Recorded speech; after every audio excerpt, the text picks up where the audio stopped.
Yo, what's going on, y'all? What's happening? We here, we live. October the 27th, Hey, yo, man, this the podcast with Soul. 2021. It's 11:57 in the AM.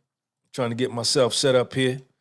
Welcome to the channel. If it's your first time here, welcome.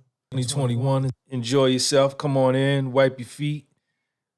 Hit that like button when you come in, and appreciate you coming in. Get involved in the live chat. Introduce yourself. Let us know what you do. Give us your Instagram. Tell us what you're selling, what kind of services you provide. We may want to buy something from you. Make LaRue Phillip, first one in the building. You see him.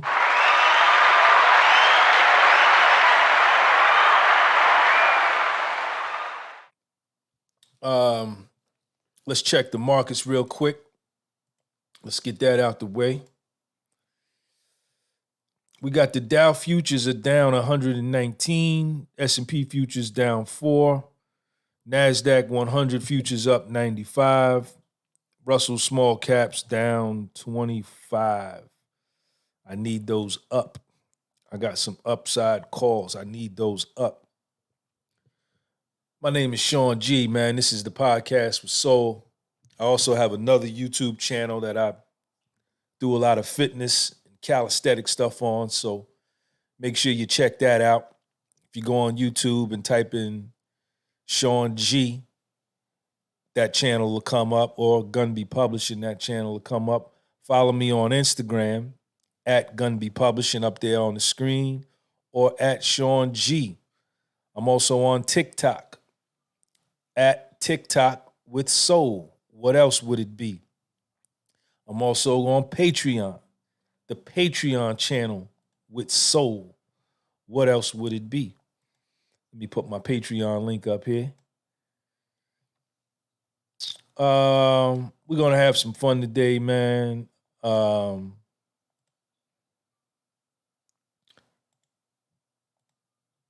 Pillows Box, what's up?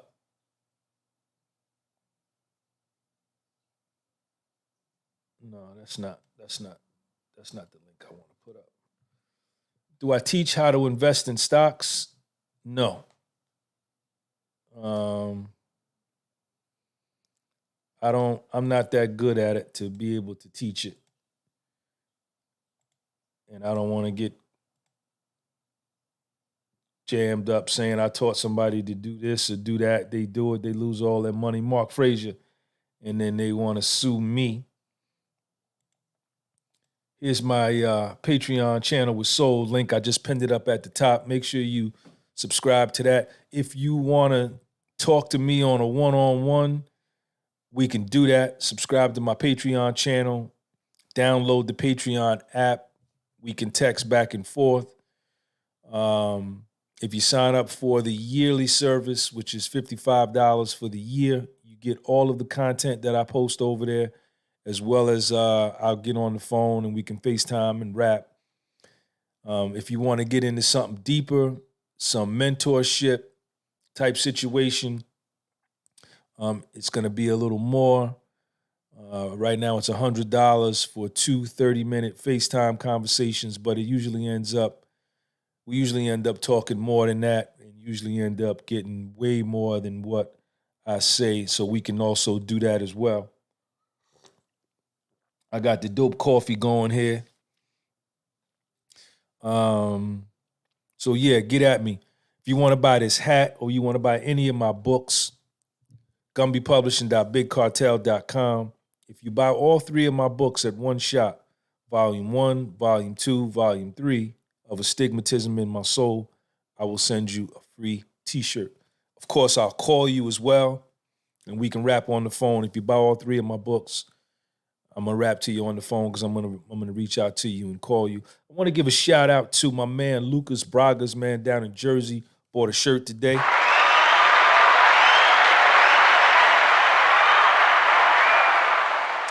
And I got my first order, man. I want to give a shout out to Katerina over in Czechia. This is my first order from somebody in Czechia. So I'm excited, man. She bought my book, Volume 1, Astigmatism in My Soul. Katarina, thank you. Katarina, you sent me your number. It's a European number. I tried to call it. It didn't work. I sent you an email with my number.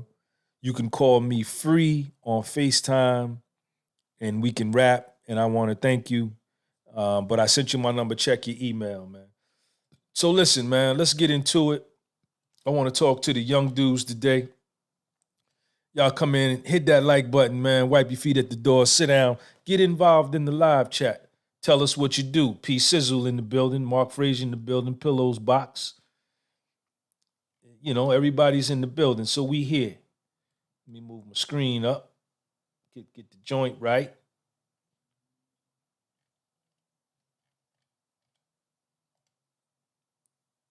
Sean Jizzle, P Sizzle.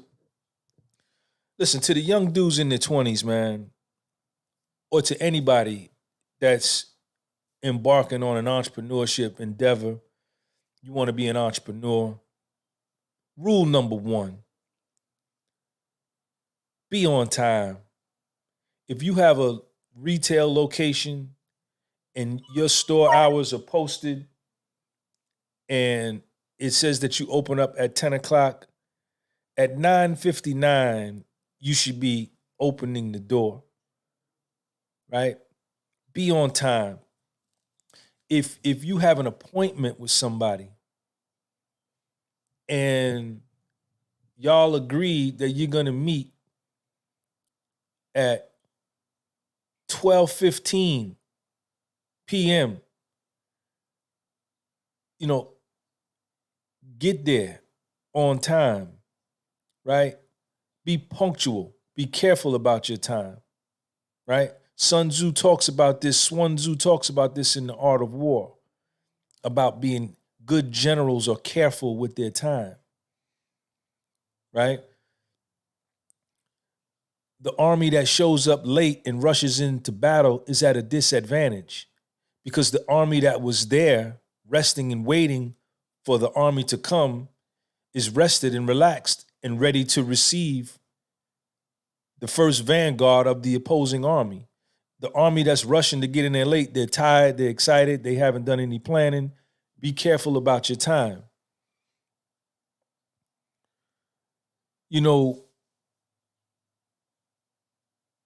it's a bad sign. It's a bad sign. Somebody who ain't careful about time, man. Man, that's a bad sign. That's a red flag. You gotta, you know, that's real, man. You know, because when you tell somebody you're gonna meet them at a specific time, this person, unless both of y'all ain't good with time, then y'all probably ain't gonna be good to do business with anyway. But if you tell somebody you're gonna meet them at 12:30, you know, they have planned. If you tell them that 3 days in advance, they have planned their next 2 days and the day they wake up, the day of the meeting, anticipating to be where y'all had agreed at 12:30. So people are planning their lives around this. And when you show up at 12:45, 12:50, probably with Sean G, I'm going to be gone. I'm going to be gone. I hate that, man. I hate that. I hate that for somebody to show up late for me, man. You know what I'm saying? Don't do that. Don't do that, man. You know, when you show up late, it's already an indication that you're disorganized. It's a clear message that you don't value other people's times nor your own.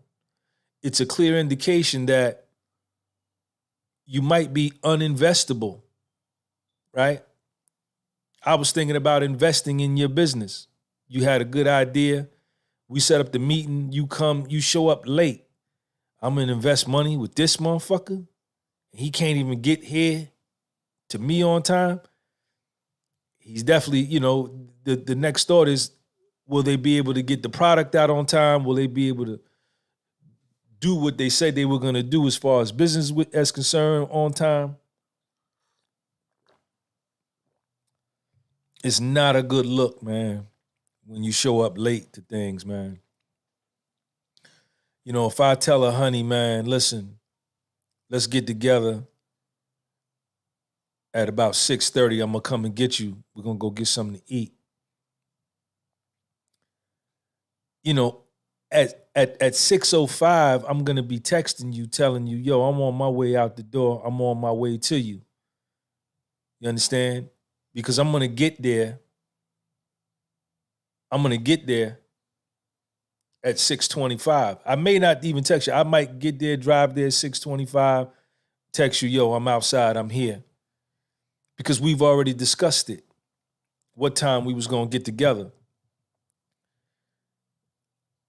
You know, and I expect you to be ready, man, when I say, you know, and on the other side, you know, if honey tell me, yo, Sean, I'm going to come get you about 7:30.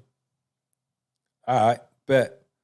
Then, you know, 7 o'clock, 7:15, you know, I'm brushing my teeth. I'm dressed. I'm ready. What time is it? She's going to be at 7:30. It's 7:17. I got 13 minutes. You know, let me get my jacket. Let me get everything. I got everything. I'm ready to go. You know, and when she pull up, I'm walking out the door. You know, that's a good sign, man.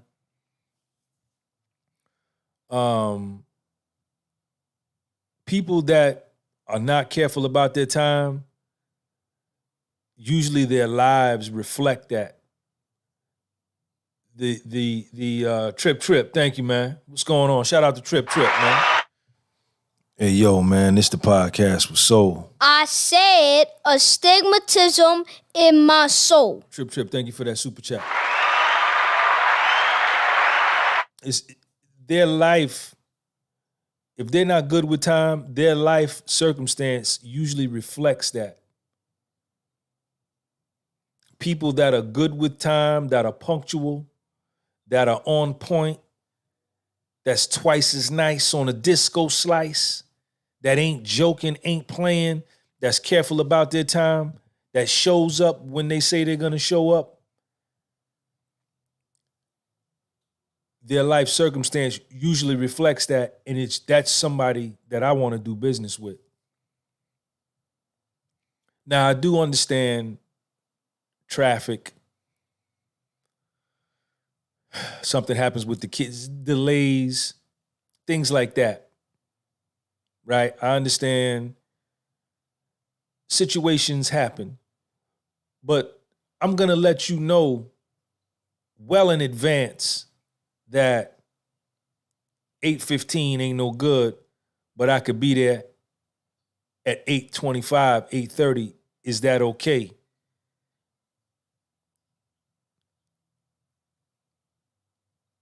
And, you know, if you say, yeah, Sean, let's run it at 8:30, then bet I'm going to be there. And that's a good sign from me. That's me communicating to the other person, showing that I respect their time, I respect my time, and that I'm responsible. And that I understand that they value their time. The worst thing you could do is show up late, don't call, or don't show at all, don't call. Yo, that's some sucker shit, man. That's some straight sucker shit for real. JP, man. Hey, yo, man, this the podcast with Soul. I said astigmatism in my soul. JP, thank you for that super chat, man. Appreciate your homeboy. What up, Sean G? Wishing you and all a blessed day, man. You too, man. Shout out to JP, man.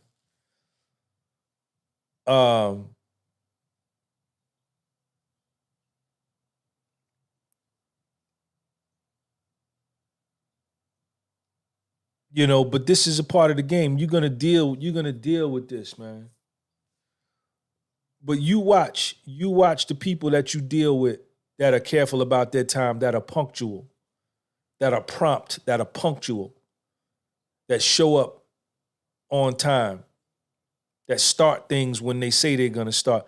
Don't say it's gonna start at 3:00 and I get there at 2:50, and then at 3:40 it still hasn't started.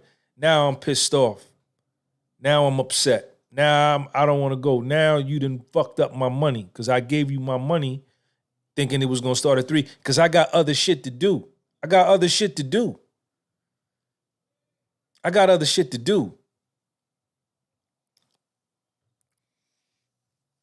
When I did my conference in Miami, my entrepreneurship conference, I said it was going to start at 11, and at 11:01, we took off.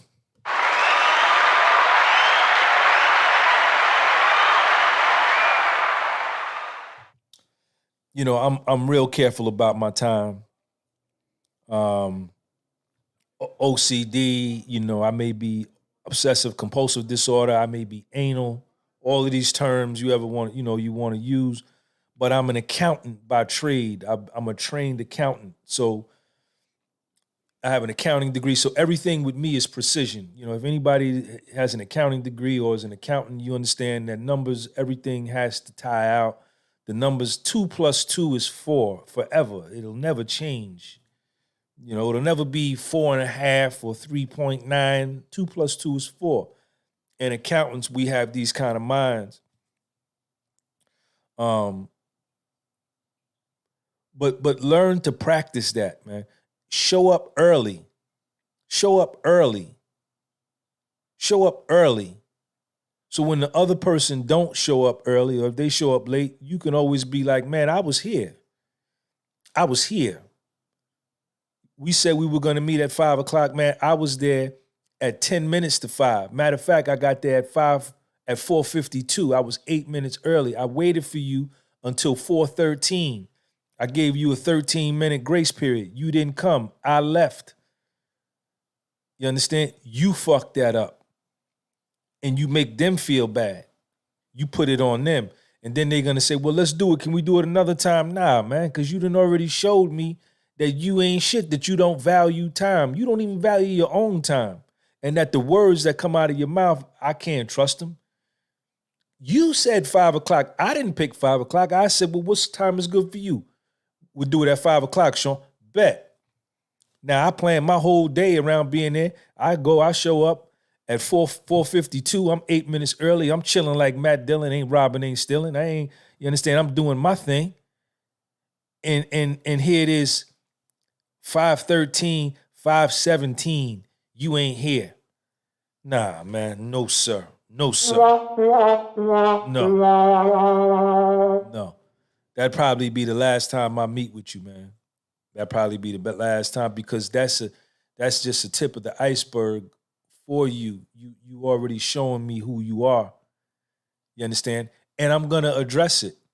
If I tell you, if we agree to meet at a certain time, if it come down with the honeys too, if I say, you know, if we agree that we going to the movies, or we going out to eat, or you gonna give me some kitty cat, or you want some of the, you know what I'm saying, you want some of this right here, you understand? And we put it at a certain time, and that time come and you don't show, I'm putting it in your face. I'm gonna tell you, man, especially with the honeys, you got to check them right away. So listen, don't do me like that. Don't do me like that. Don't fucking play with me like that. We said 7:30. That's what we said. All right? I was here, you know, I called you, I take whatever. You didn't reply. I'm out. I'm gone. You understand? Don't play them kind of games with me. I don't do that. And then you put the shame on them. You put the shame, well, can we do it another time? Nah, I don't know. Now I don't even know if I could even deal with you. You understand? Yeah, you fly and all that. Your body fly. You look pretty and all that. You know, I ain't got the kitty cat yet. I want some, but I don't even know if I even want some now, because this is just a precursor for what's to come. You understand? Unless I just want to hit it and be done with it. You understand? But don't do me like that, man. You know, if we say we're gonna do something, we're adults. Let's do it. You understand? That's where I'm at, man. So be careful about time. If you got a job, if you got an interview for a job and the manager tells you to come down there, be down there at 9:30 in the morning, then you should be up at 6:30, brushing your teeth, getting your clothes ready, ironing your clothes, getting ready for the interview, right? The interview is at 9:30. You're supposed to show up to the place of business to meet with the guy who's interviewing you at 9:01. Who is it? Yeah, it's me. It's Sean. We got a 9:30 interview. Oh, okay, Sean, you a little early. Can you give me a minute? I got something I got to do. Yeah, no problem. Take your time. Boom. I done already put it in my man's dome. You understand? That I'm all that.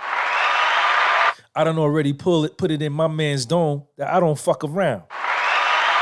I done already put it in my man's dome that I'm careful about my time. I done already put it in my man's dome that I'm reliable.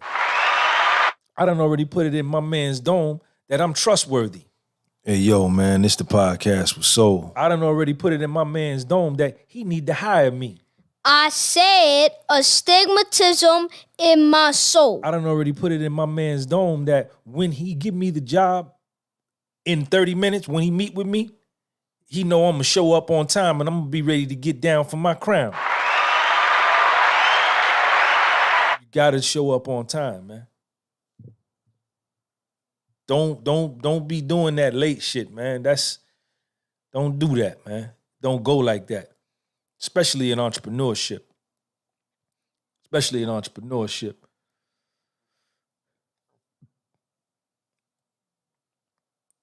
Yo, JP, Trip, y'all got a question, man? Anything, a comment, topic you want me to touch on? Trip, JP, put a topic or something in there, man. I'll try to step to it, see if I can add some color to it. Now let's talk about how I invested in real estate in the 1990s and 2000s. I got my real estate agent's license. I became a real estate agent in, I want to say maybe 1999. And then I got my broker's license, I think around 2001, 2002, something like that. And, I began to buy investment property and made a lot of money, especially in the early 2000s when they had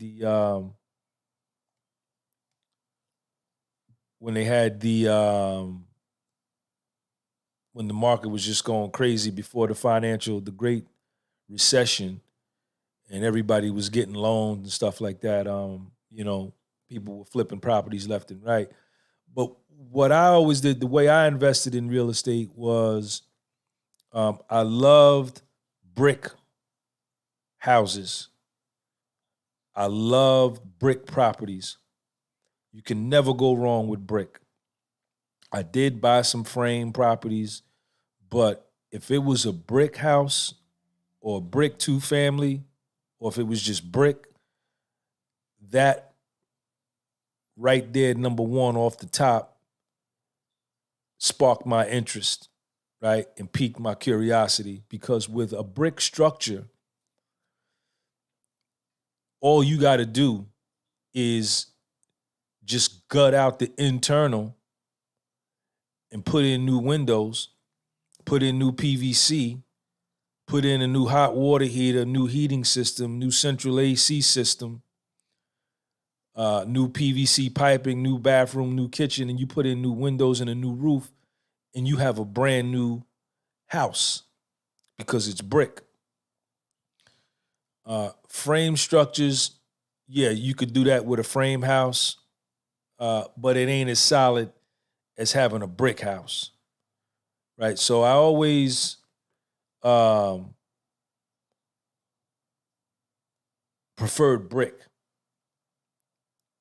right? I bought some frame properties, but I like brick. Another thing that I always loved when I invested in real estate property was I wanted the tenants to already be in there.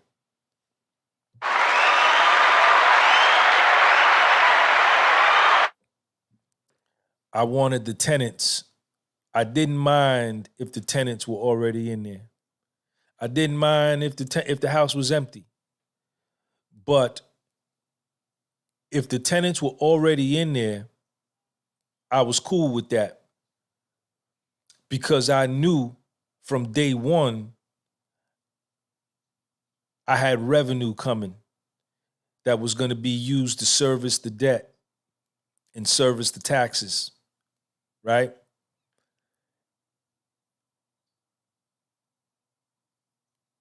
What I would do, I would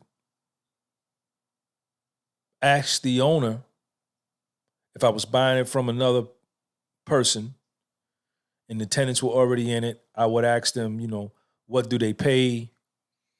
Are they on Section 8? Do they get any kind of government assistance? Do they pay out of pocket? And then what did I used to do? How would I go? Then I would always ask for the owner to let me go by and do a walkthrough of the property and talk to the tenants. And when I went by and talked to the tenants, I was always very humble, respectful, because that was people's houses. Even though I was buying the house and the house would be rightfully mine, that apartment that they were living in was their house. And I don't disrespect people's houses. That's their house, right? And I would show the respect as such. And I would ask them, how did they like the place? I would ask them what was wrong with the place. Did anything need fixing? And they would tell you. They're going to tell you everything they're going to tell you everything that's wrong and what they're unhappy about with that property, right? And I'm going to give y'all some tricks of the trade. Self-discipline, Modu. I would go in the property. Well, let's stay on that. Then we'll get back to that. I would ask the tenant, how do you pay? Okay. You pay with your check? Okay. Do you have 2 check stubs? I need copies of 2 check stubs, proof, that you're working, proof of income. And can I have your supervisor's phone number? And I would just call just to verify that they were working. And then I would look at the date on the check stub. And I may or may not call the job. I might, depending upon the energy I got from the tenant. And I would ask them, listen, are you planning to stay or are you planning to move out? I'm buying the property. Are you planning to move out or stay? And then they would be like, well, I don't know what you're going to do. You want to kick me? I'd be like, no, I want you to stay, And that's what I liked, right? And I wouldn't go up on the rent. The day I closed, I would never, ever, ever go up on the rent because I never wanted to write off the rip from me beginning to do business because me as the landlord and them as the tenant, now we have a business relationship, right? And I need them because I need that money to service the debt, right? Even if the rent was cheap, below market rate, even if I could get more, if I kicked them out and put somebody else in, I wasn't greedy like that. I wanted continuity. I wanted peace of mind that I had a tenant in there, they were happy, they wanted to stay, and they were paying, right? I would never raise the rent for the first year. I would let them rock out. Whatever they were paying, they're going to pay for a whole nother year. I would get them to sign a lease. I would create a lease agreement, locking them in for a year at that same rate, right? Because I wanted them, I don't know what kind of relationship they had with the previous landlord, the previous owner, but he wasn't me, or the previous she wasn't me. I was new, and I wanted to establish my own rapport with the tenant. So, you know, one way to start that off on the right foot is not raising the rent, right? And then everything that they tell me that needs to be fixed. Oh, the bathtub is leaking, the stove don't work. You want a new stove? I'm gonna get you a new stove. You know, the sink in the bathroom leaks, the bathtub leaks. I'm fixing all of that. This window is cracked in the back. I'm putting in a new window. Like whatever they tell me, and I'm doing this through the walkthrough too. I'm looking through the walkthrough, and whatever they tell me, I'm fixing to let them know right off the rip, this nigga is different. This nigga is on point. This nigga is what everything that came out of his mouth, he did. You understand? And the tenants be saying like, this nigga done fixed everything. And I know now I'm only paying $1,000 a month. I know he can rent this for $1,300. So I'm not gonna fuck this up. I'm gonna pay this nigga this $1,000 every month on the 31st. I'm not even gonna wait till the first. I'm gonna pay him on the 31st because I'm never gonna find an apartment like this anywhere else for this cheap, right? So you kind of put the pressure on them, and the pressure ain't on me no more. You understand? In my walkthrough, you want to always flush the toilet. Soon as I walk in the apartment, the first thing I do is turn on the water in the kitchen sink. I turn on the water in the bathroom sink, and in the bathtub. And I let it run. And I'm walking around. I'm looking at the house. The water's still running. And they say, sir, you got the water on. I say, yeah, I know. Why do I do that? Anybody know why? Anybody know why you do that? And I'm flushing the toilet. I flush the toilet. Why do you flush the toilet? I flushed the toilet like 2 or 3 times. I'm about to move out my apartment next year. My landlord don't like to fix. Now I'm working to save up. Can't wait to move.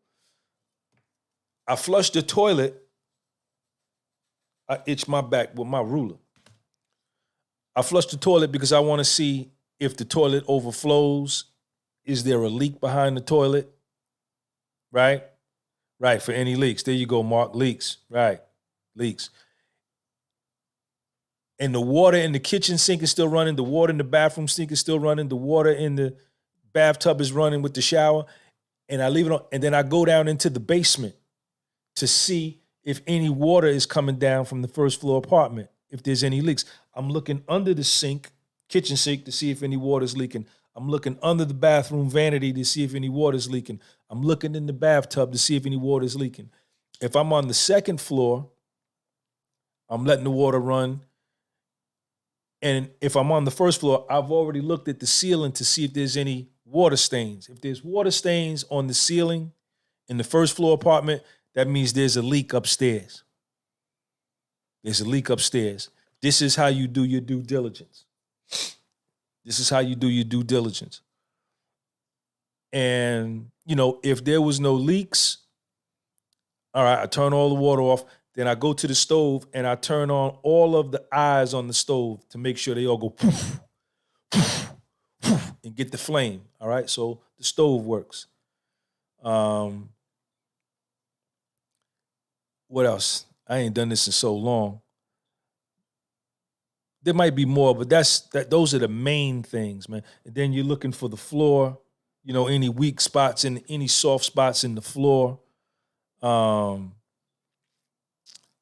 And, that would be my due diligence, right? Now, if they were on Section 8, I didn't mind Section 8. Let me see your Section 8 paperwork. Let me see your voucher. How much is your voucher? Okay, you pay this amount. The rent is $1,000. Your voucher is for $750, so you got to come up with $250 every month. How are you coming up with that? Oh, you get disability check? Let me see it. Let me see a copy of that. and I would get copies of all of this. And then if they were getting Section 8, I would call down to Section 8 to confirm, or either go down there and confirm that they were in good standing and everything was cool. And,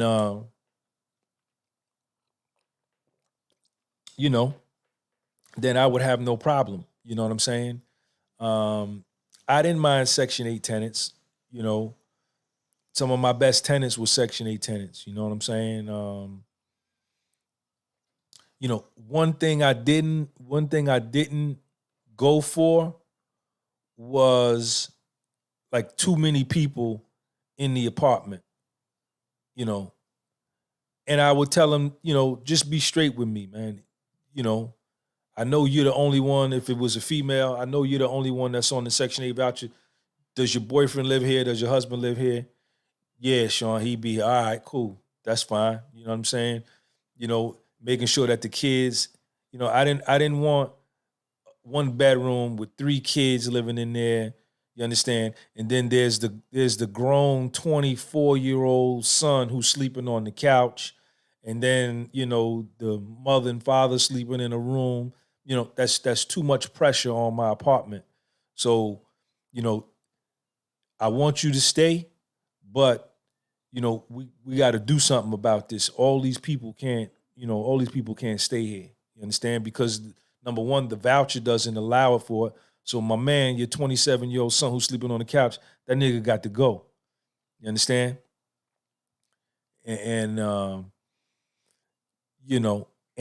that's what I would do. I would establish good relations with my tenants from the door, and I wouldn't kick them out. I would fix everything that needed to be fixed to make them happy. If they wanted a new stove, I would go to Home Depot, get them a new $600 stove, put it in. Now they're even happier, because they see me investing in the place. And, I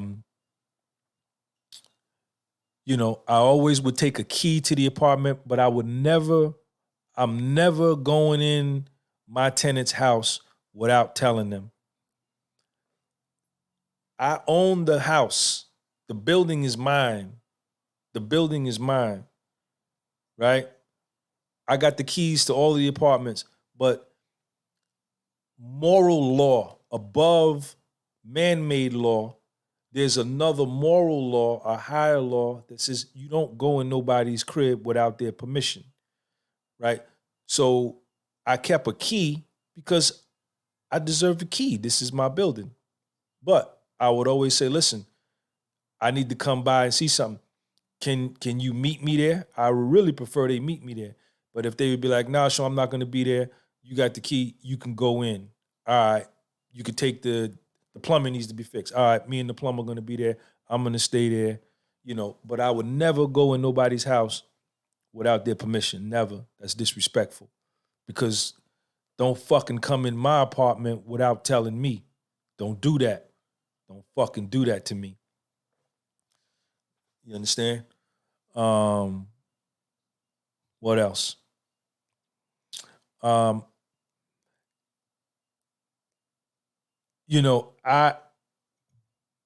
Here in North Jersey, you got a bunch of different races of people. And I've had apartments where a lot of Spanish people lived in them from Central America, South America, from the Caribbean, that were here illegally. People were here in America illegally. Mostly Spanish people. And I love them tenants, man. I love them because they work, right? And they know that they here illegally, right? And they know the last thing they want to do is go to landlord-tenant court. So they gonna pay you like clockwork every month.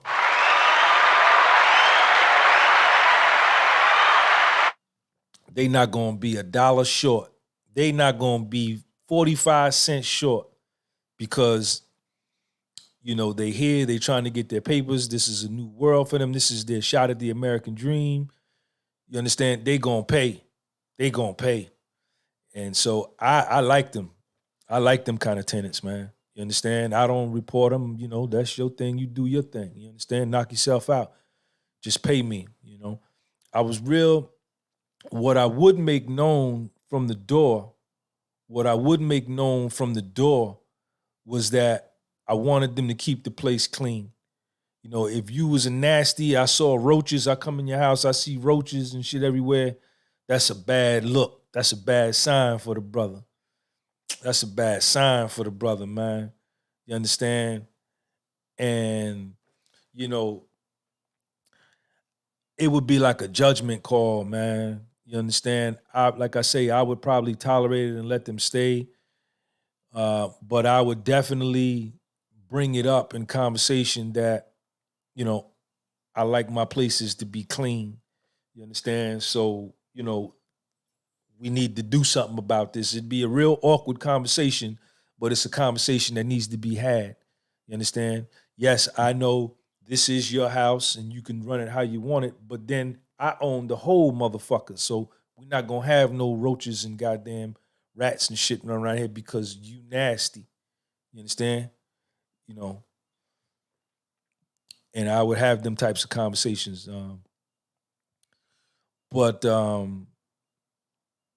after the first year, you know, then I would let them know that I was going to raise the rent. I would let them know probably like 3 months prior to the anniversary. I would always communicate with my tenants by phone and mail. I want to send them a letter in the mail, and I want to communicate by phone that the rent is going up in such and such time. You know, let me know. You gonna stay or you gonna go? Let me know. You gotta let me know, and you give them deadlines. You gotta let me know by such and such date, you know. And then you always want to make sure that you get the security deposit from the previous owner. You want to know what that security deposit is so that you know the amount of time you have to request the tenants to leave if they're going to live out their security. But if they're going to go and pay through the whole 12 months and then you have to give them their security upon final inspection, then whichever way you do it, that's fine. But you want to communicate everything I communicate with my tenants, I do it in writing and I do it with face-to-face visits.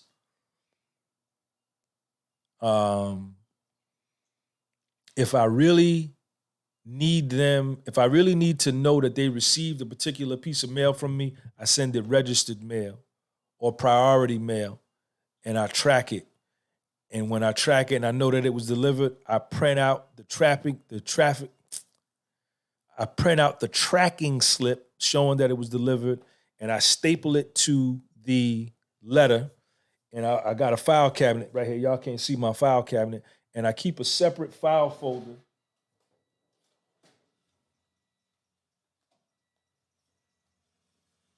I get these manila folders, and I put the name of the look at that one right there. That's an old school one, 21 Bell Ave, Patterson. I keep all of my documents related to that particular property in the file. I keep a copy of the lease in the file, copy of their pay stubs in the file, copy of the security deposit that I got from anything important related to this unit is in that file. And but after the first year, you know, I let them know I'm going up at the end of the year. And it's usually cool because they know I showed them some love. I showed them some rhythm by letting them, you understand, keep getting money at the rent that they was paying the other guy or the other girl. I didn't go up on your rent. I let you still keep going, which you know I could have got more. So usually when you go up in the second year, they don't mind because they know, you know, you've worked in good faith with them for the first year. So usually they'll stay and they'll be there. What else? If you live in New Jersey or wherever you live, Jacob, what up?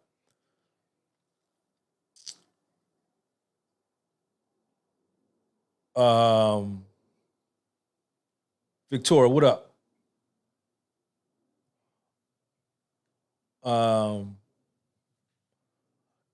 Here in New Jersey, when it snows, that's my responsibility to go shovel the snow.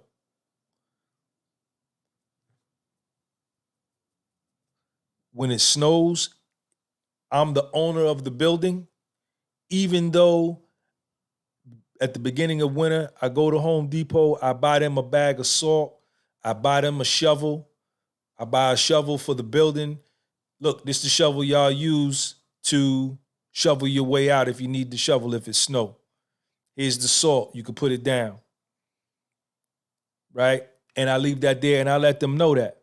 But when it's snow, I still get up off my ass and I take my ass over there and make sure that the walkway is shoveled and that salt is down.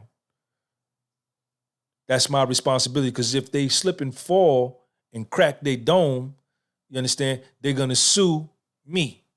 Or they slip and fall and twist their ankle, they're going to sue me. As they should, right? And they're going to say, he didn't come put salt down. But I'm going to say, yeah, but I gave you the salt and shovel. Yeah, but I couldn't do it. I was on vacation.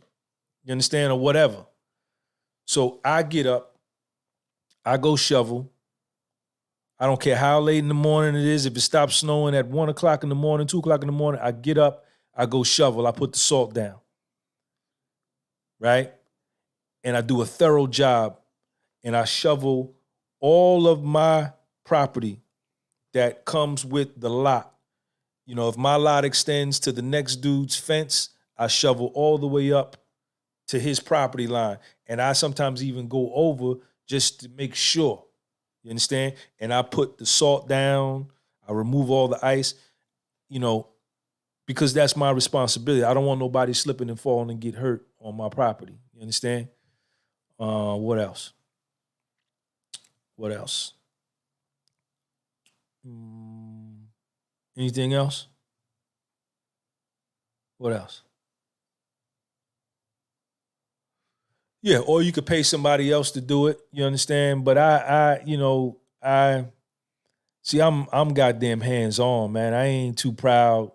I don't care how much money I got. This is my investment, you know, and I want my tenants to know that when it's snow and there's ice out there, that they're gonna be all right. You understand? So that's usually how I do rental properties. I had got into doing short sales. I had become a pro at doing short sales during the real estate boom and bust from like 2004, 2003 to like 2008, 2009, when properties went up and then the market collapsed and people began to lose their properties and banks were sitting on all these foreclosures. That's a beautiful way to make money, man, and invest in real estate. I had become a pro at short sales, man. I had become a pro, man. 2008.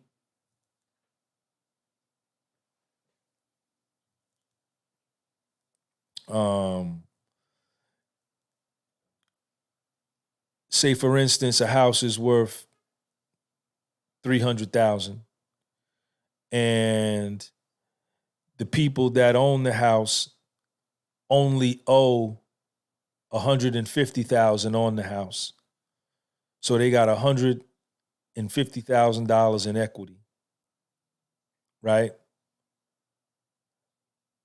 No.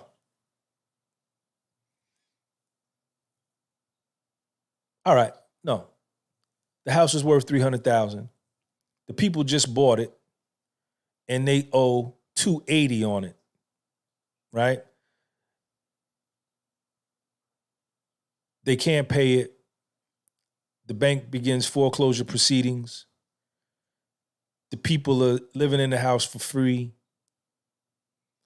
The house is worth $300,000.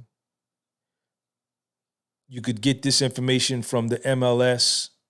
I don't know about Zillow and all these other apps. I ain't been in the real estate game for, so long. I don't know. But what I used to do, being that I was a real estate broker, I could go on the MLS and I could do a query and do was it called the CMA, a comparative market analysis. And I can see all of the houses that sold in that area in the last 6 months that had similar attributes as the house that I was looking at. And I can kind of get an idea of what the price was, how much it was worth. I would do a drive-by.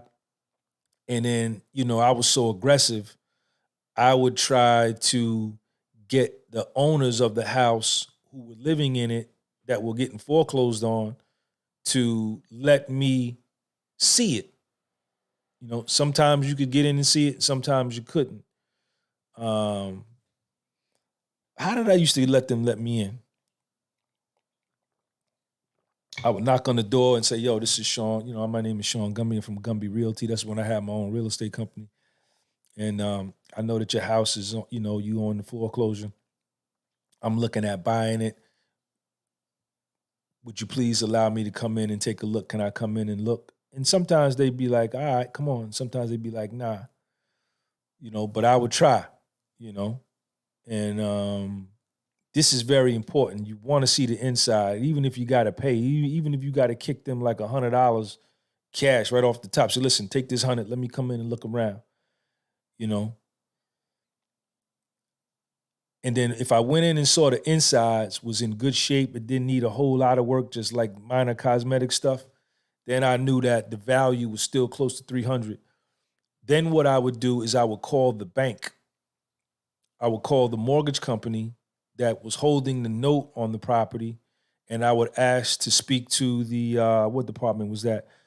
The short sale department, and it was another name they had for that, loss mitigation department, short sale department. I would get on the phone with them. Yo, my name's Sean G. I'm a real estate broker here in the town. I'm interested in this property. And they'd be like, all right.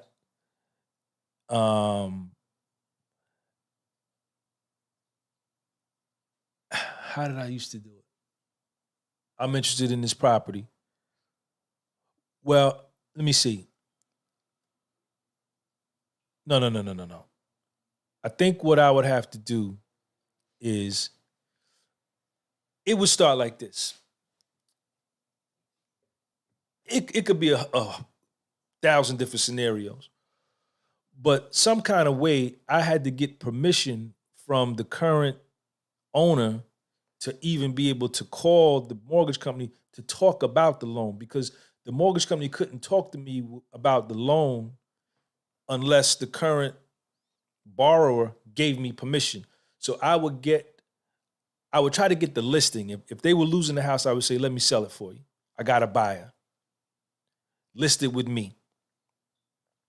I would get the listing agreement, and I would get them to sign a document giving me power of attorney, or the right to do something like that. I don't know if it was full power of attorney or the right to discuss the details of the loan.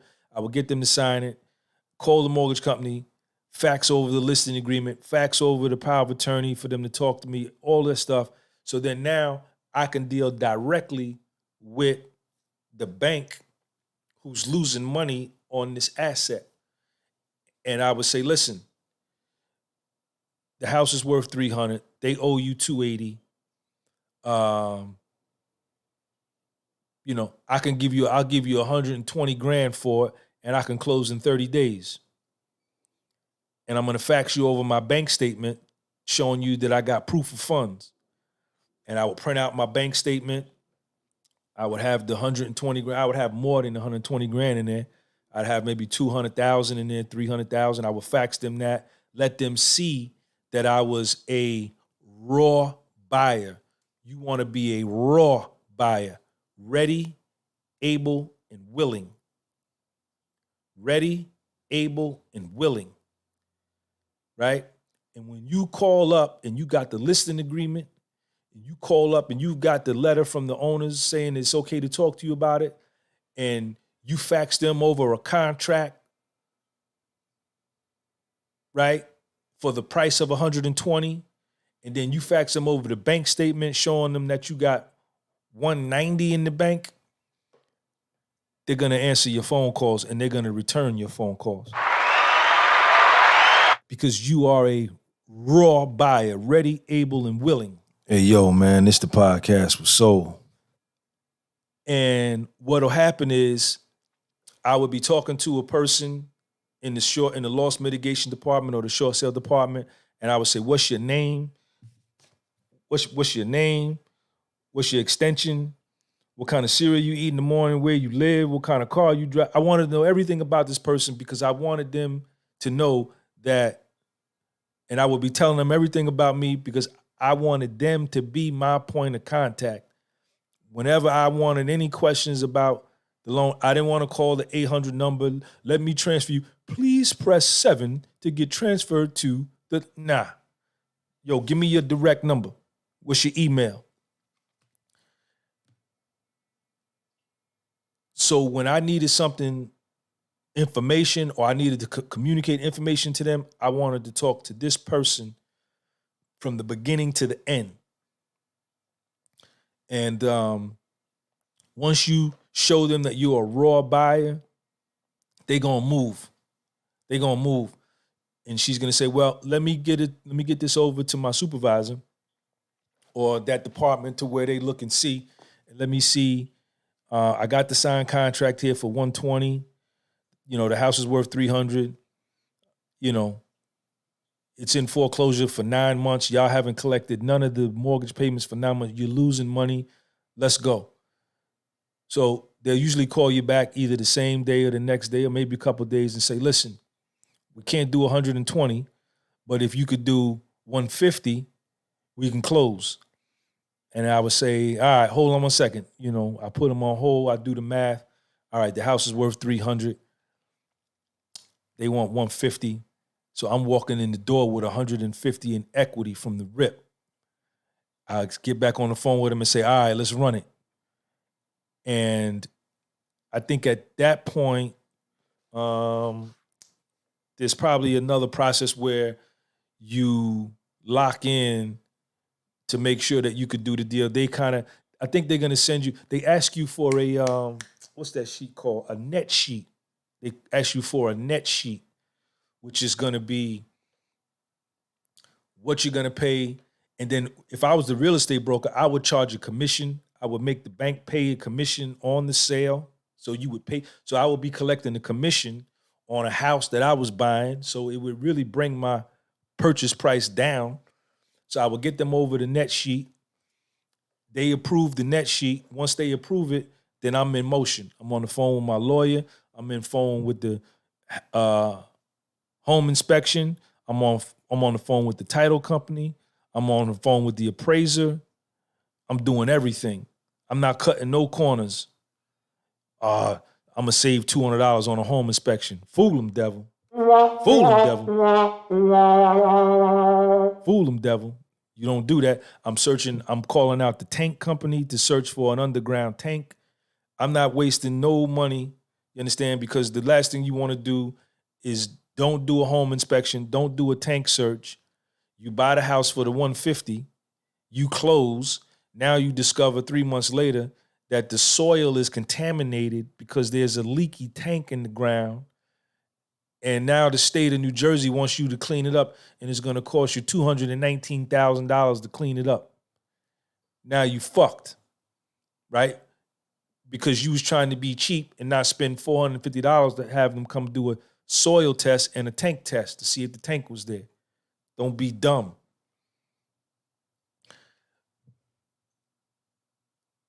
Boom. I would do all of that stuff. Once everything checked out, I was ready to close. And I would close within the 30 days like I told them. And then right from the door, I had a house that I paid, $150. Then I collected a 3% commission, so $4,500. So I bought a house for $155, $145, $500. Right? Because I got the commission back. I used the commission to pay for my appraisal, home inspection, tank search. See, I'm smart, man. I'm smart. nice is this shit?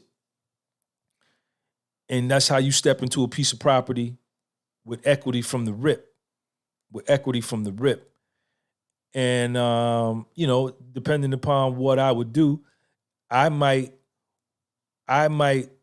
while I'm closing on it, I may list it to sell it at the same time. So I'm saving, I'm closing it, buying it for me, and then I got it listed on the market at the same time for $250. Right? I'm giving the next buyer a break. I don't want to hold on to it. I got $145, $500 in it. I sell it for $250. I walk away with $100,000, $500. They step into something with $50,000 in equity. They win. I win. The bank wins. Everybody wins. We cool. We get money. Hey, yo, man, this the podcast with Soul. This is what I do. I said astigmatism in my soul. I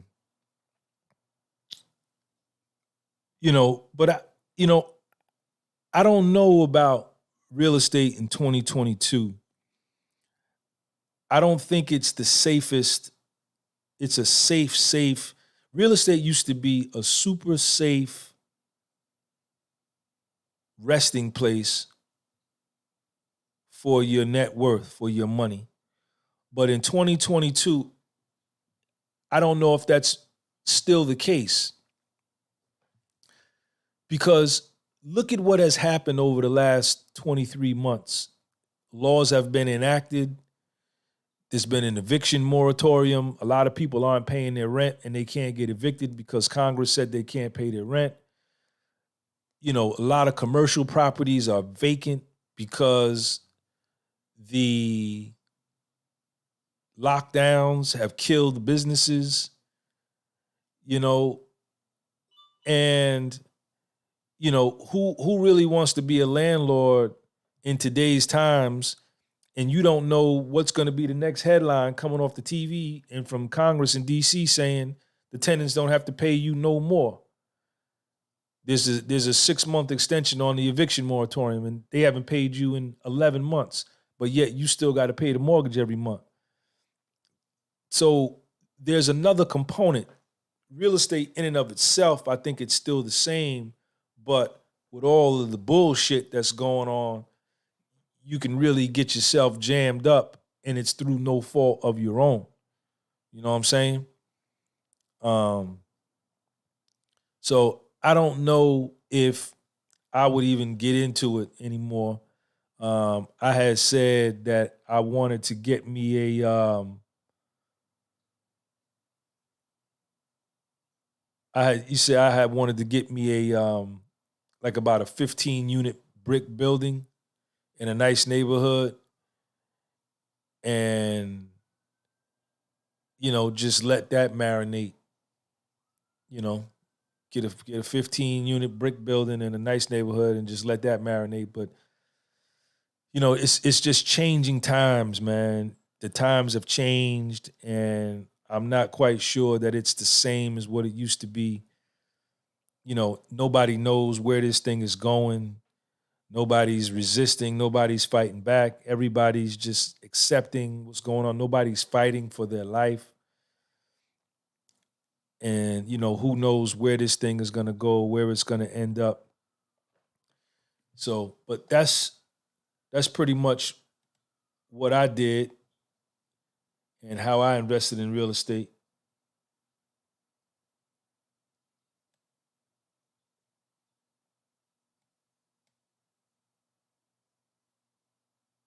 Yeah, so choosing a broker, you got to find somebody that, you got to go meet the broker. You got to go sit down with the broker. The broker is going to tell you their work style, their management style. You're going to meet the other agents in the office. You're going to see how the office operates, and then you got to decide if do you feel comfortable there? You got to negotiate your split. You're going to start off with a 50-50 split. Yeah, Jacoby, no middle class, just 2 levels of class. Those that got everything and those that got nothing. You got to negotiate your split. You're going to go 50-50, 60-40. 70-30, who's going to pay what? You're going to go 95-5 like with Remax. Is Remax still around? Where you get the bulk of the commission, but you got to pay your own advertising, you pay all your own fees and all that. You got to decide what's good for you. You got to decide, what's good for you.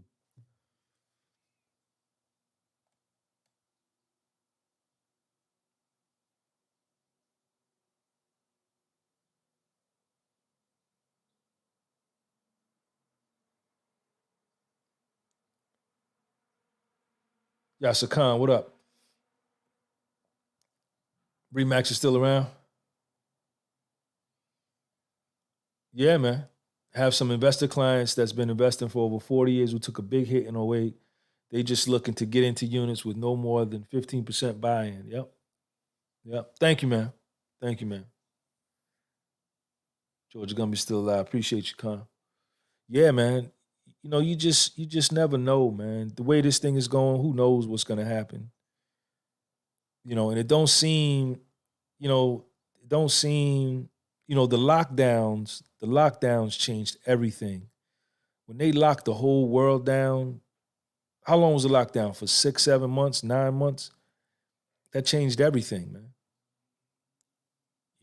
Jobs were lost, people are out of work, it just got bad, man. Now people don't want to work, you know. Um, me personally, just me knowing real estate and just kind of like knowing the lay of the land and the way the geopolitical situation is in this country and around the world, it's a very, very risky bet to own residential real estate property, man. Because, one day we could wake up and say, oh, there's a new variant, let's lock down. Now your tenants are out of work. Their company, because of the lockdown, their company's losing business. They fire everybody or lay everybody off. Now your tenant is out of work. They can't pay you. Nah, they can't pay your rent. You got to still pay the mortgage. Nah. And even though you may have some type of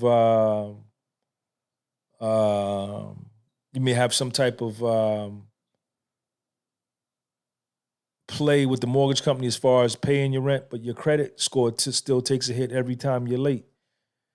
You may have some type of grace period as a result of the lockdown, but it's just a bad situation, man. I don't know if I want to get in there. Is there anything better than real estate right now? I don't know, man. Everything is so risky. The stock market is risky. Crypto is risky. It's new. Nobody knows if they're gonna kill it or if it's gonna stay around or what. Who knows? Commercial has become the go-to. I guess it would depend. Like now, if you're in the states of Florida or you're in Texas and you're in a lot of these states that are against the lockdowns, that are fighting back, that are pushing back, that are standing up and maintaining their masculinity and not succumbing to the tyranny, then these same rules would apply. A lot of the states in the South aren't on board with all of this, forced legislation against people, and but the states that are like but the states where they're in line with the agenda, in my opinion, it's a tough hustle. It's a tough hustle.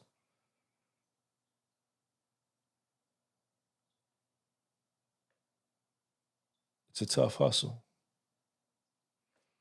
Shout out to everybody, man, that's here in the live. Hit that like button, y'all. Hit that like button. You hit that like button, they're gonna send out more notifications.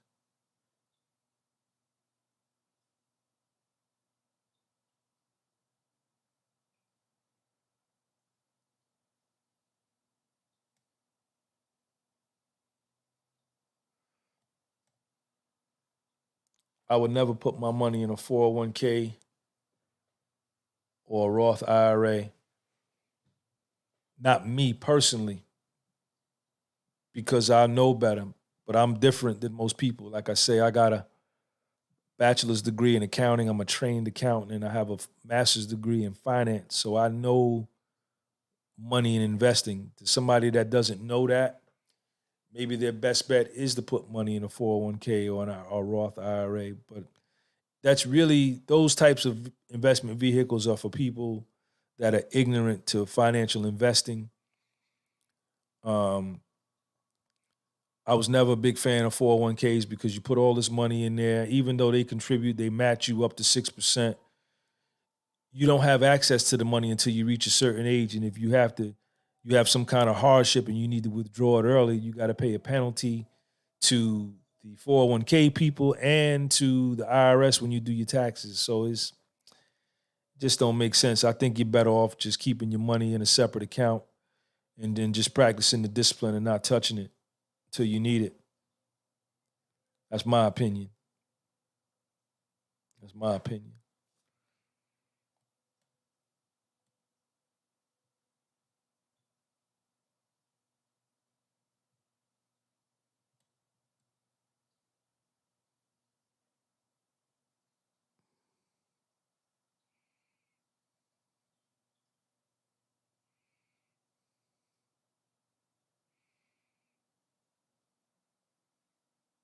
But yep, that was I used to love real estate, man.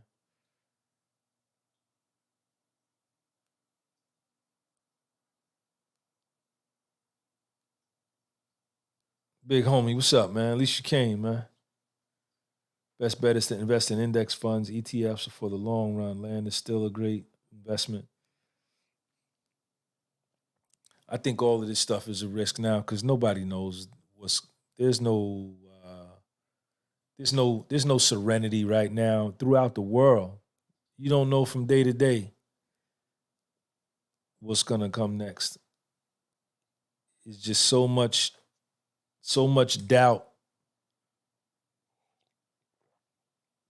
and unease has been injected into everyday life. But yep, that's how I invested in real estate in the 1990s and 2000s, man. Be on time for your appointments. If you're buying a house and you're going to meet the real estate agent at a certain time, be there on time. Make sure he or she is there on time too. I don't know, Stefano. Then how do we put ourselves in a position to take risks? You fight back for the life that you had. You fight back for the life that afforded you the ability to have financial freedom. But you know, that's a dream too, ain't it? Some gonna fight and some don't want what's going on and some are okay with what's going on. Some don't care. What makes money every day no matter what. I don't know. You tell me. Low key, you tell me.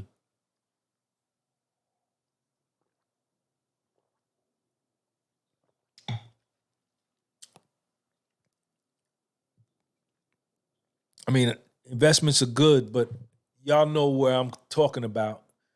You know with which the framework and the context with which I'm talking about, but I just can't verbally say these things on this mic because then y'all know what happens with the censorship and all of that. So, but you kind of understand that the uncertainty, man, and the confusion and just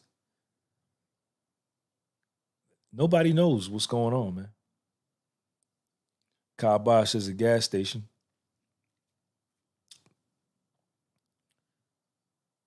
You know,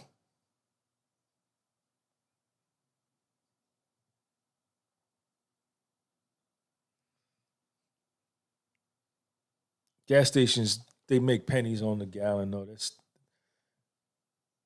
only gas stations that make good money are the ones that got the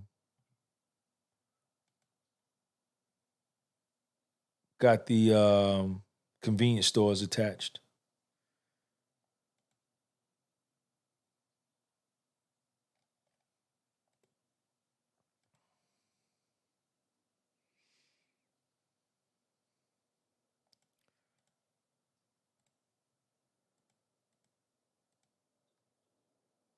Tax office. Yeah, man. So that's pretty much it, man. I don't know what else to talk. Anybody else got anything they want to rap about, man? Yo, JP, you still in here? Where my man JP and Trip at, man? They showed me some love, man, from the door, man. Trip, what up? JP. JP wishing all of y'all a blessed day, man. Trip want to shout out at Unc, man. Ain't nothing good. Everything good, nephew. What's up with you, man? You good? Y'all make sure y'all subscribe to my Patreon channel, man.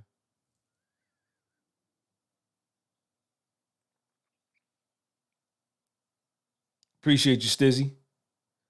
I'm feeling good, Tony. Man, Tony be back there. Man, Tony be behind a tree, man. That nigga be in here. Tony be like this in the live chat, man. Tony be here.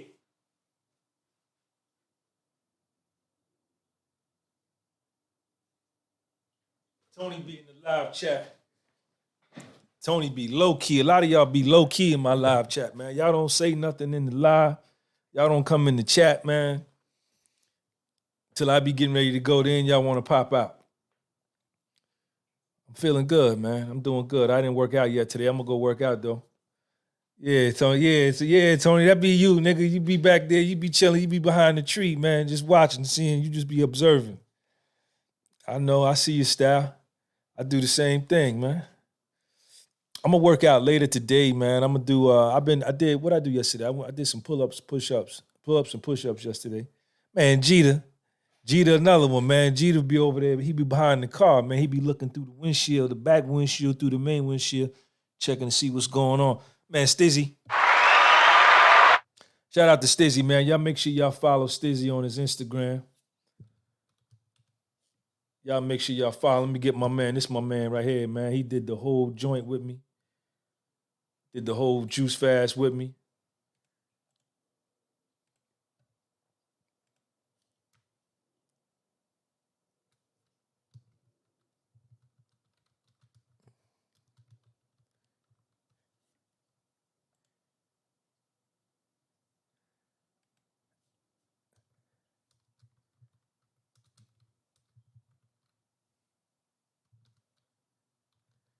Yo, man, y'all make sure y'all follow my man Stizzy on Instagram, man. Stizzy, thank you for that super chat. Kyle Bosch, you got it, man. Max P, I see you. You welcome. Stizzy been following me, man, since I had a small channel on my other channel, man. My other channel, my bigger channel is back growing, man. If y'all been checking it out, the subscriber number's been going up. I had reached out to YouTube via live chat and, had questioned them about the performance of my channel and why was it not growing as some of my counterparts' channels have. And, I was able to pin them down to certain things and show them certain things. And I think it worked. So now I'm back to growing a little bit. This channel is growing good. Yeah, I'm gonna do something a little later. I'll probably do some. I've been doing 250 push-ups every day, 10 sets of 25s. That's why my chest look good. So I'm back on that. I'm gonna start getting back in the park though too, doing that. Sean is almost finished with baseball. So we're gonna take a break from the baseball. Alexi, I don't think I'm gonna be doing another fast in no time soon. That one was brutal. That 7-day juice fast was brutal, man.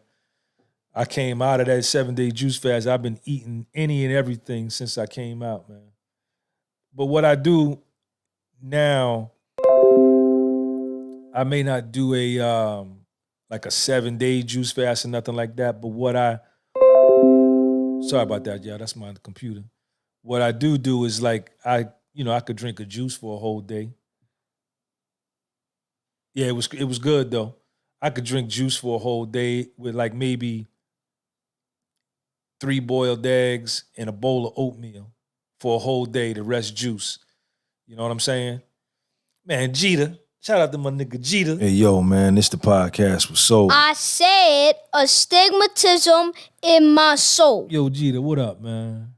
Jeter been rocking with me too, man, since my other channel was little too, man. Boston, Massachusetts in the building. Stizzy over there in Brooklyn. But once you do the 7-day juice fast, if you completed it, you know for a fact from here on out for the rest of your life, at any time you so decide that you can drink juice and only juice for 2 days straight. You know for a fact. You know you could do it for 7 or for 4. You know, if you really want to like reset your internal workings or you want to drop some quick pounds. Hey, Stizzy, how many pounds did you drop in that week, man? I went from 165. I think Stizzy said he dropped like 9. I went from like 165 down to like 159. I dropped like 6 pounds in 6 days. All right, Stefano, peace, man. Thanks for coming through. Y'all make sure y'all hit that like button when you come in, man. Make sure you hit that like button. So like, if I need, you drop 10, Jacoby dropped 10, Stizzy dropped 9. Yeah, I had dropped like 6. So I know if my pull-up game gets weak, I know that I haven't been eating right. I'm carrying too much weight.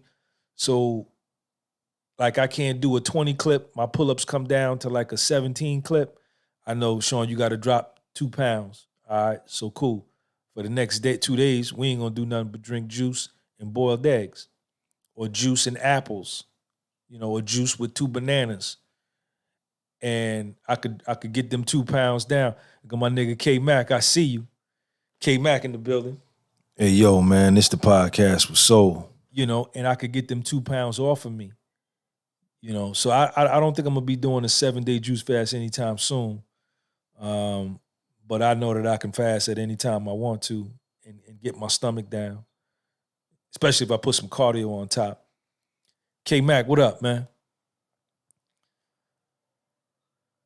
Yeah. Shout out to K Mac, man. Hey, listen, man, you know, things take time, man. If you've come into a new situation, a new business, a new online business, a new relationship, a new job, you've moved to a new part of the country, a new part of the world. You know, things take time. Don't panic. Don't panic. As long as you know you doing the right things for the right reason, you ain't fucking nobody over, you showing up on time. No, you showing up early and you staying late. Get him, Sean. Hey, yo, man, this the podcast with Soul. You showing up early and you staying late. You not calling out of work. You not shutting down your business. And when you punch in, you operating, you're not stealing time. You're working the whole time. You're accountable.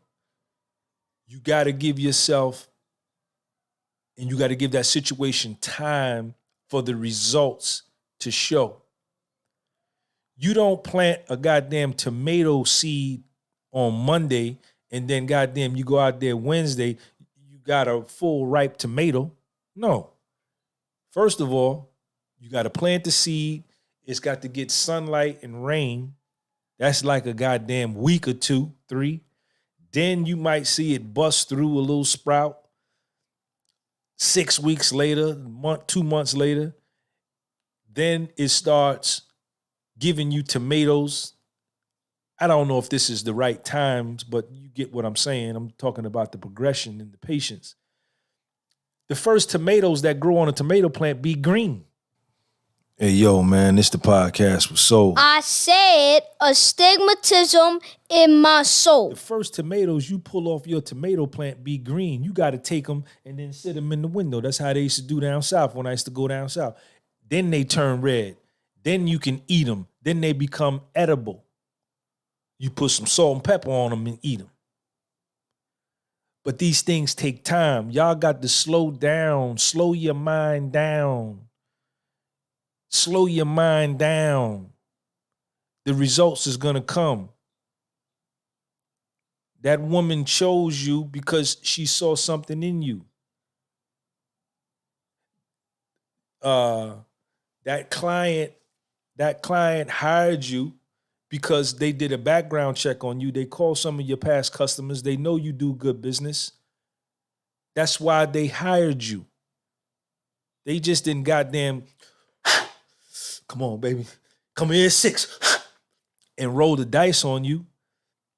They hired you for this job, and they met with 13 people before you. So out of 13, they chose you. They made an investment in you. They know that it takes time for things to get up to speed because they've been doing, this company's been in business for goddamn 40 years. They know, believe me, they know when you're doing good and you ain't doing good. But a lot of times it be us up in our heads, goddamn, just sabotaging ourselves, man, with our thoughts, man. Get them, Sean. Hey, yo, man, this the podcast with Soul. I said astigmatism in my soul. Don't let your thoughts sabotage you. Don't let your thoughts mug you.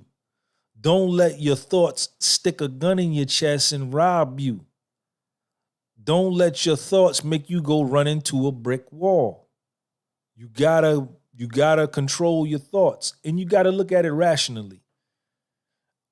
I don't always do it. I do the same thing. I want my results yesterday, man. I don't want to wait for nothing, man.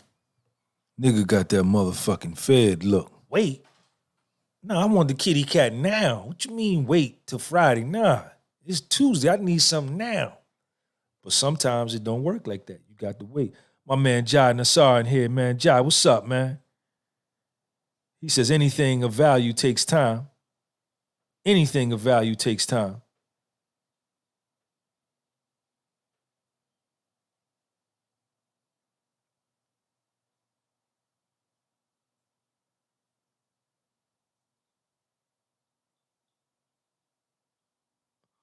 Yeah, man.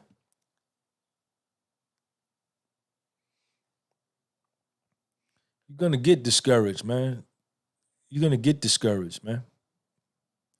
That's a part of the game.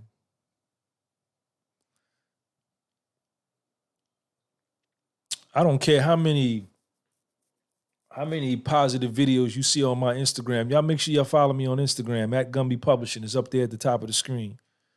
At Sean G, either one. I get discouraged sometimes, man. You know. But that's a part that comes with it. That comes with it. That's a part of the game. But you can't stay there. You have to understand that that is not a healthy place to be. You know? John Nassar, what's up, man? I damn near rushed my surgery and paid the cost. Yeah. How can you callous the mind so these thoughts don't cloud your mind? Man, you gotta see the glass is always half full. The glass is always half full. It's always half full. It could be worse. It could be worse. It could be worse. Could be out of work. You could be out of a job. Home with the shades drawn, the lights off, watching porn, beating your meat till the skin come off. Doing that all day and getting nothing done and really going down into a deep depression. But that's not you. You have some clients. You have a business. You have a flyer business. You sell real estate. You work fries at Burger King. You make the chicken bowls at Chipotle. You have somewhere to go. You have your own transmission business. You got something to do. It could be worse. Could be worse. You've been worse. Look at, remember your lowest point. Remember when you was all the way on your back, man. Remember that. How you felt. You ain't there no more. You ain't there no more. You just rushing and shit. You trying to rush something because you comparing yourself to somebody else. Fool them, devil. You want to plant the tomato seed on Thursday and then goddamn dig it up Sunday looking for a red tomato, ripe tomato. Man, you's a goddamn fool. Fool them, devil. Fool them, devil. Fool them, devil. Man, this is the dopest channel ever, man. Goddamn, if you go on your phone, let me warn y'all, you go on your phone one day and type in the podcast was so, your phone might explode. Boom! Goddamn, your phone might explode. I'll be on here.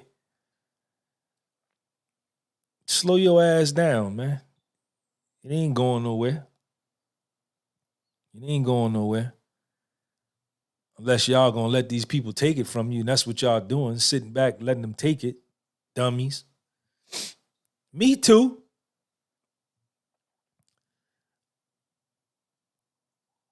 But you can't be out there by yourself. You know, if you run out there by yourself, you're an easy target. What did Maximus, whoever saw the movie Gladiator, how many people watched Gladiator? Me and Lil Sean watched Gladiator here the other day. He watched it for the first time. He wanted to watch it again the next day. When Gladiator came out, what year did Gladiator come out?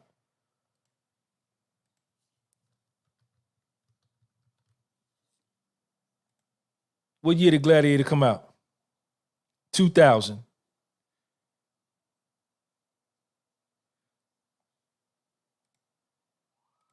How many people remember the movie Gladiator? Gladiator came out in the year 2000. I just looked it up, John. I think it said 2000 Wikipedia, but it could be 98, whichever one. I went and watched that movie 3 days in a row. I swear to God, I watched this 3 days in a row.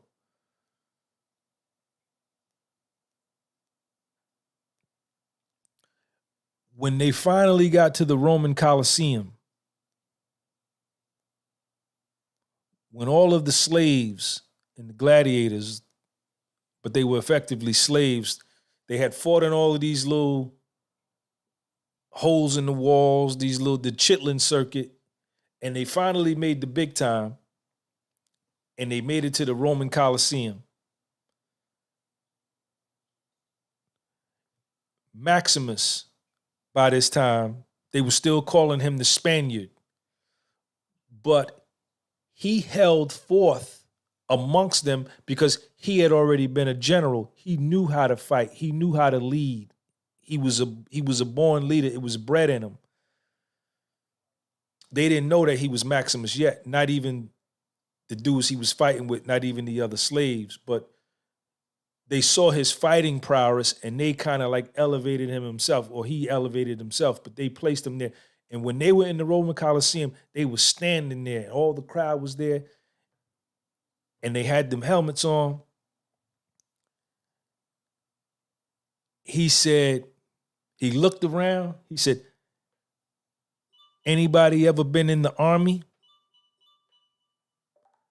And one of the dudes said, yeah. And he said, you can help me. Whatever comes out from behind these gates, he had no idea. Whatever comes out from behind these gates, Our greatest chance of survival is if we stick together. We stay together, we survive. That's what he told them. And during that scene, and I know it's a TV, it's Hollywood, you can make it do whatever you want it to do, but even if you look at it in real life, all of the people that went out on their own got picked off first because the people that were coming out to kill the gladiators knew, because from experience, like whoever go out there by themselves, we just going double team, triple team him, kill him until we just get down to attrition, war of attrition. We get down to one and we kill them all. And while that fight scene was going, you can constantly hear Maximus say, get back to one, meaning they would expand for a minute, the art of war. When your opponent contracts, you expand. When your opponent expands, you contract. And they was picking off them other dudes. They was winning. And then when they would regroup, Maximus would say, get back to one. And then they would all come back, lock your shields. And they all stuck together and they won.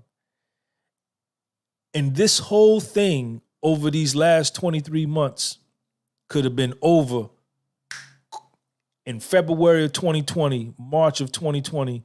This could have been over. It could have been a failed attempt if we would have stuck together.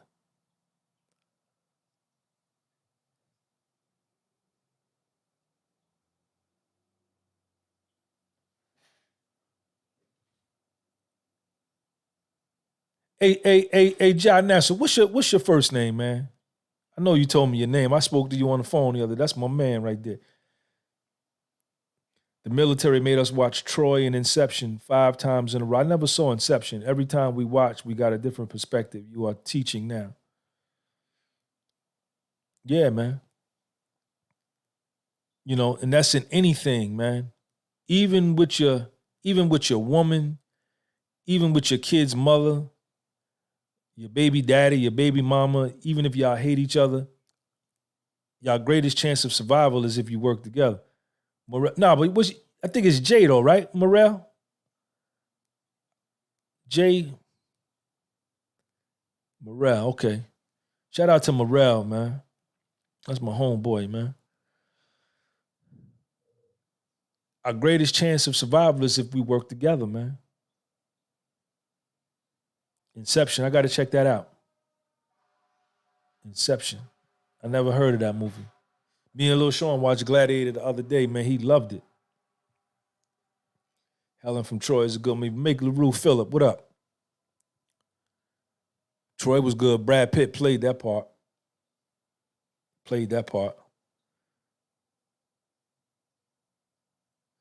Man, Gladiator was dope, man. Maximus was. He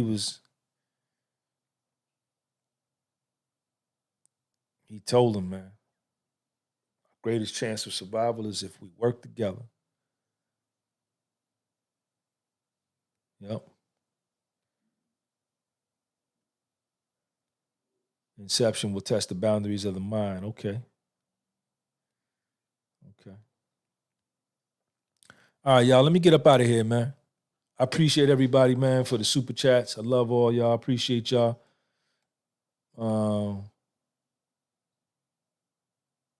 Appreciate all y'all. K-Mac, Peace, Emmanuel Jeter, Stizzy. Y'all make sure y'all follow my man Stizzy on his Instagram right there. I put it up. JP, Trip. All y'all that came through, man. Get your banana chips. All right. All right, y'all, I'm out of here, man. Peace.